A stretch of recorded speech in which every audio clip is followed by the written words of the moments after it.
姊妹們，係咪成日都覺得自己攰到連奶茶、咖啡都已經提唔起勁，面色就好似抽走咗靈魂嘅奶茶咁樣？先唔好驚住，今時今日嘅女性有邊個未試過元氣不足嘅時候啊？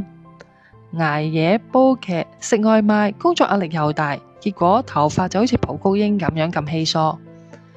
先唔好急住將所有嘅面霜擺晒喺面度，因為真正嘅元氣係從內調開始嘅。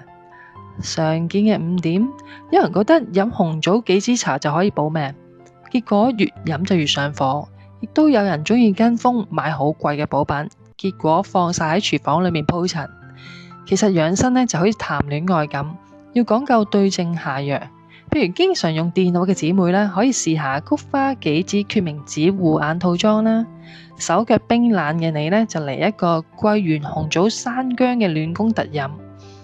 總係覺得攰嘅時候就可以試下用黃芪西洋參麥冬補氣三寶。重點又嚟啦，養生茶唔係將所有嘅材料抌晒落個杯度就完事嘅。除咗講究配搭之外配比都好緊要。譬如菊花放多咗就會苦，山薑放少咗就冇效果噶啦。建議大家做唔同嘅配搭嘅時候，就好似做實驗一樣咁精準咁調配，而且堅持學1個禮拜，咁你就會發現，哇，原來唔使化妝都可以咁紅潤嘅面色啊！